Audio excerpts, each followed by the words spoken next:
ఏఎస్పేట దర్గా మా సొంతం మీరెవరు అంటూ దర్గా పీఠాధిపతి హఫీజ్ పాషా కుటుంబ సభ్యులు అనుచరులు నాపై దౌర్జన్యానికి దిగారని వక్ఫ్ బోర్డు ఎగ్జిక్యూటివ్ ఆఫీసర్ హుస్సేన్ ఆరోపించారు. అలాగే బలవంతంగా దర్గాలో ఉన్న గలేఫ్లను వారు ఎత్తుకెళ్లినట్లు చెప్పారు. గత కొన్ని నెలలుగా దర్గా రాష్ట్ర వక్ఫ్ బోర్డు ఆధీనంలో ఉన్నట్లు ఆయన పేర్కొన్నారు. ఈ ఘటనపై వక్ఫ్ బోర్డు స్టేట్ అధికారులకు, పోలీసులకు ఫిర్యాదు చేసినట్లు మీడియా సమావేశంలో దర్గా ఎగ్జిక్యూటివ్ ఆఫీసర్ హుస్సేన్ వెల్లడించారు.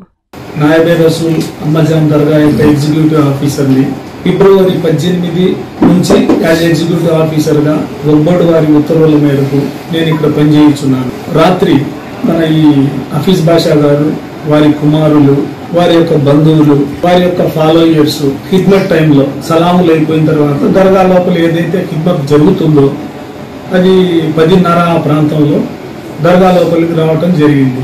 వారు వచ్చి మాకు కోర్టు వారి యొక్క ఉత్తర్వులు ఉన్నాయి 18/4/2023 తేదీన ఇచ్చినటువంటి హైకోర్టు వారి ఉత్తర్వుల్లో మాకు అధికారం ఉంది గల్ఫ్లు తీసుకెళ్లడానికి, ఫాతిహా దగ్గర నిలబడి తాయెత్తులు, కొబ్బరి ఇవన్నీ అమ్ముకోవటానికి, దర్గా లోపల ఏదైతే బ్రోకెన్ కోకోనట్స్ వస్తున్నాయో అలాగే బెల్లం ఏదైతే వస్తున్నాయో అవన్నీ రేపటి నుంచి మేము తీసుకెళ్తామని వాదనలాడటం జరిగింది.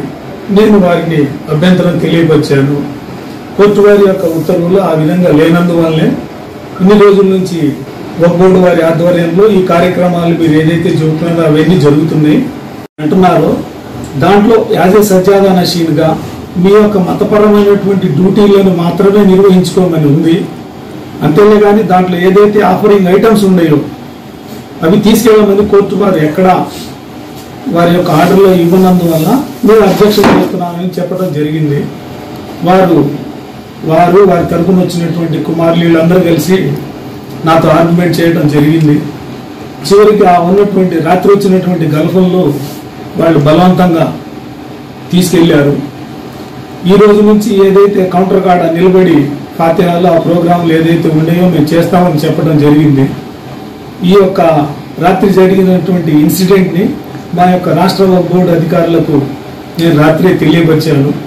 అలాగే మా